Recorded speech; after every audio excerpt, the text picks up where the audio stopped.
Coco, can you not? Please? Not while Mommy's trying to film. Hey guys, and welcome back to my channel. So today we are going to be doing the best products of 2018.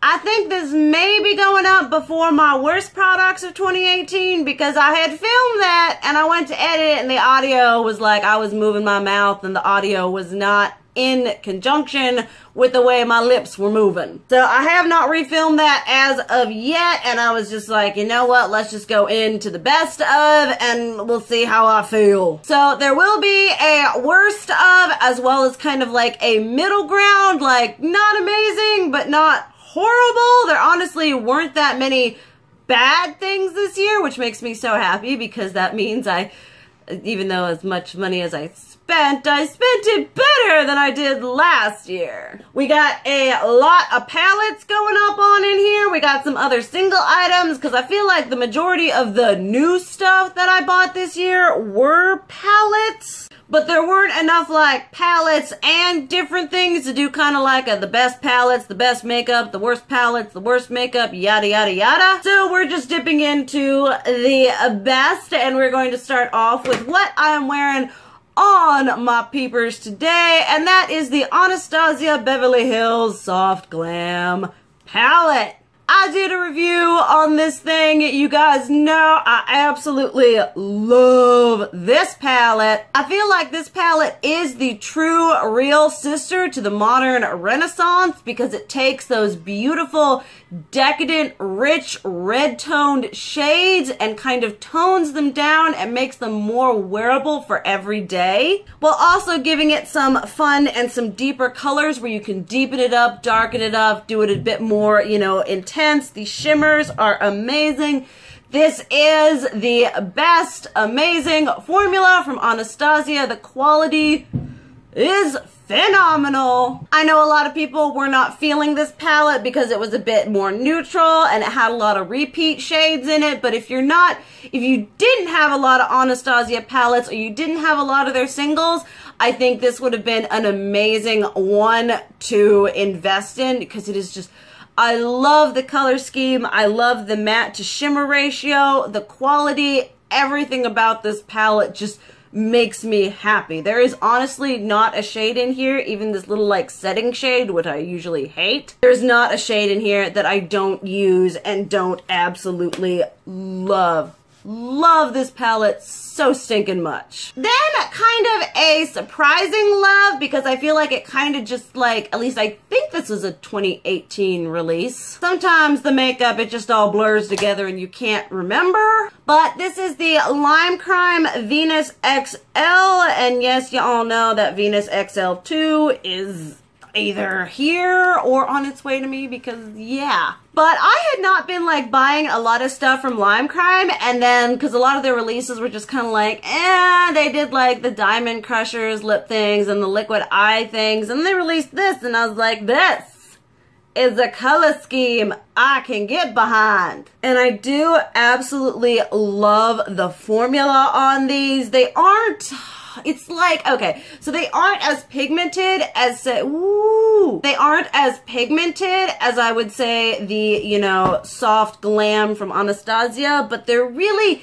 easy and nice to build up. I would consider this kind of more of like a beginner intermediate skill level if you want to play with these colors, but you don't want something that's going to be like one swipe crazy pigmentation. What do I do now? This would be an excellent one to pick up. I love the shimmers, the shimmer to matte ratio.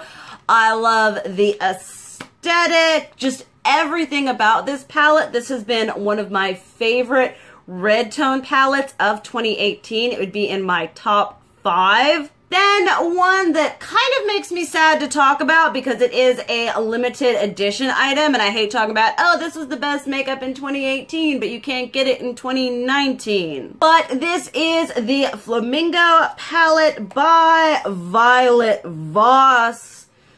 I did a review on this thing and I loved this palette so much. This was one of the best palettes that came out during the summertime. I had not been a like really large consumer of the Natasha Denona eyeshadow formula, so I wasn't sure what I was gonna get with this, but the mattes were beautiful, the shimmers were exquisite. I loved the readable color story. This was a palette that I feel like people kind of just getting into color and people who are already in love with color could get behind. It was just so well thought out. I absolutely love the packaging and the theme. I feel like this is what the Jeffree Star Thirsty palette could have been, but it wasn't. So we had this instead. I just absolutely love every single stinking shade in here. Yes, there are a crap ton of shimmers, but they are absolutely beautiful. And if Violet Voss were to like stick to this formula for every single palette she did from here on out, I would be a huge fan. All right, let's discuss something that is not a palette. We do have one or two, but from the same whatever highlighter. We gotta talk about highlighter. And these, I am very new to this formula, but these are the Ofra and Nikki tutorials. We have the Cloud 9 right here, and then the Space Baby right here. These are very pale, silvery, highlighty with like a duochrome base to them. There we have that one right there, looking stunning and beautiful. It's so hard to swatch things with these giant nails. I'm like, don't dig into the product, sweetie. And then there is Cloud 9 right there. I mean, I would just say Ofra highlighters. I know they've existed before 2018, but like for me, Ofra highlighters were an overall best product of 2018, but because these were newer ones that were released in 2018, I wanted to talk about them. They were just so good. The Ofra formula has become one of my like end-all, be-all, top 5, maybe top 3 favorite highlighter formulas. I'm actually wearing Star Island on my face today, and they're just so good. They're so soft. They don't emphasize texture. They're blinding. They're easy to apply. They are just phenomenal. I absolutely love these so much and would highly recommend any highlighter fans out there to go check this out, because this is the epitome of cha-cha-cha-cha highlighter. I do have another highlighter item, 2 more highlighter items, but they're in palettes. The first one being, I know I don't have a review for this out yet. I filmed it and then I never like posted it. Oh, I will try to just, if you still want that review, let me know. But this is the BH Cosmetics Dual Light Highlight 9 Color Palette. Now you guys know I'm a huge fan of their just like regular ones, like their black light one, and then just the like normal colored one. And so when this one came out, I don't know what I read or something like that, but I guess I read somewhere that I thought these were going to be like iridescent topper shades, and I'm not about that life. And then one of y'all wanted me to review it, and I picked it up, and let me tell you, this thing is amazing. It is so good and like so blinding. Just the lightest touch right there, and it's just so, they're so soft and so just blinding and glistening and glorious. Whether you're on a budget or you have money to burn, this is a palette that I cannot recommend enough. It gives you like these fun shades, like these pinks and this purple here, and then this like lavender greeny duochroming thing, but then it gives you like these 2 beautiful golds, a peach, a lighter pink that you kind of use in conjunction with the other ones to make them more wearable. BH Cosmetics has an amazing highlighter formula, and this is just absolutely to die for. Alright, let's get the last highlighter item out of the way. This is a very new to 2018 and new to my collection. This is the Lunar Beauty Greek Goddess Highlighter Palette. I do have a review on this, and I talked about this in, I believe, my December monthly favorites. And like I said in both of those, the color scheme isn't necessarily the most unique, and I feel like unless it's a color we haven't seen that's never existed before, we're never gonna get something that's gonna be like, wow, we've never seen that before. But that aside, the formula of these is absolutely stunning. Like, you swatch them here and you're like, yeah, those look pretty. Let me get a better view. You're like, yeah, those are pretty, those are highlighty, those are illuminating. But what is so fantastic about these is how they look on the skin. They look just flawless and airbrushed. Like, sometimes when you do highlighter, there could be like a stark difference between your highlighter and your blush. With these, it's just so smooth and glass-like and perfect. If you have any texture or any whatever and want something that isn't going to show that off, this is your baby. It is just, it just looks so gorgeous on the cheeks. That's what really caught me off guard. Like, I was filming my review and whatever, and I put them on, I'm like, yeah, they're okay, they're whatever. And then because I was filming in my grandparents' bathroom, y'all know that. And I went past the mirror, and I was like, what? My highlighter had never looked so flawless before in my life. And I use some of these as blushes, as blush toppers. They just look so stinking good. And some other things that are not, palettes type things. Too Faced released their Tutti Frutti collection. Now, I reviewed the blushes here and 2 of the eyeshadow palettes and the foundation. And out of everything that I tried, the best thing out of there were these blushes. These are their Fruit Cocktail Blush Duos. And these are amazing. And let me tell you, I can't remember what look I did recently, but I was using this one here, which is Apricot in the Act, and I was mixing it with this one here, Cherry Bomb, and it just ended up looking so good. I love using just one side or both sides, or these are just a great formula. They look so nice on the skin. They're fun colors. They smell nice. This one here is Strobe Berry. And then the only one that I had issues with was the Pomegranate.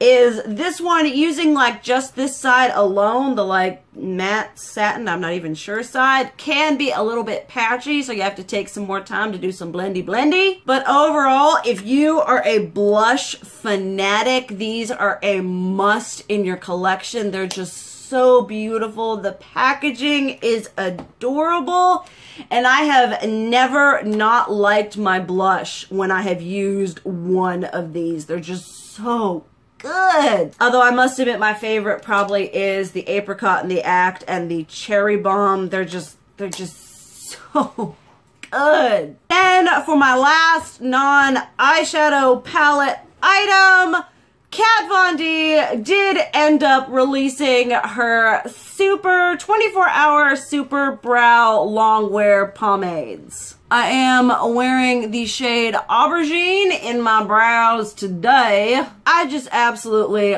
love these. Specifically the black one, this Lemmy Green. The black one has since lost its cute little thing. And the purple one, or probably the blue one's really good too. There are a lot of good ones. I just really liked this formula. Because with the kind of makeup that I do, maybe not the kind of makeup that everyone else does, I tend to like a very pigmented, strong brow, especially when I'm doing crazy colors. And these really delivered. I mean, this one looks all nasty with how much I've used it. Wait until I show you. the black one. I should honestly be trying to project pan this one because it's just, oh my goodness. I have like dug into that because when I do like my ombre brows, this is what I'm reaching for. These are just so good. But definitely not for the faint of heart brow person. If you like kind of a more airy, fluffy, natural brow, these are not for you. These are for like eyebrows and not for someone who wants something just soft and delicate and subtle. These are for the crazy people and I love them. In the Jeffree Star department, obviously we had the recent launch of his Alien palette, which was very good, but it was a limited edition job, and if I had to be 100% honest with you about which palette I prefer, it's gonna have to be the Blood Sugar. For someone who loves red toned eyeshadows, this palette is perfect. I just absolutely love this thing. From the formulation of the mattes, from the matte to shimmer ratio, from the super extra bougie packaging, I love this. I have never not liked my makeup when I have used this palette, and I have used every single blinking shade in here. The only thing I wish he had changed is I wish he had given us like a shade like this that was a shimmer that would be really like pa-cha intense in there rather than a matte, but that's just me. But just overall, I absolutely love this. The formula, the thought, the layout, everything. This is constantly a palette that if people are like, oh, I want a red tone palette, or oh, I want to get a Jeffree Star palette, which one would you recommend? I'm like, this big giant beauty right here is worth every stinking penny, and I'm so glad that I finally jumped on the bandwagon and bought it because it's one of my babies. Then last but certainly not least, we have my very late to the game, the Melt Cosmetics Gemini palette. Like the Blood Sugar, this was kind of like a sold out predicament, and then it finally came back and I was like, okay. If there is a kind of like tone that I love any more than peaches and like reds, it is like green and these grungy colors we've got going on here. But I love the matte to shimmer ratio. You've got two shimmers here and kind of like coordinating colors. And then you've got all of these beautiful mattes. So what I like about all of these mattes is this one here, this Lunar shade, would be kind of like that setting whatever shade, but it's deep enough for me, at least, for it not to have to be that, so I don't feel like there's a wasted space in the palette. And I just love the way that the greens play with the browns play with the greens, and then just kind of add a little cherry on top. Go get that Smoke Sessions palette, which there was not a palette meant to be played with this palette more than that palette. I do just absolutely love this, and trying out this formula makes me very curious about that like 27 palette they have, which is like just basically a red tone palette, which I already have in 5,000 other palettes. But I love the formula so much on this, I'm kind of like, don't want to try it out. But that was my best of 2018 in my opinion. Obviously, I want to hear about y'all, what you think about the products I mentioned, what you think was like your best product of 2018. There were definitely plenty of releases to go around. It's actually kind of difficult. This video probably could have been like 2 hours long, honestly. But thank you guys so much for watching. I love you, and as always, keep it real. Mwah!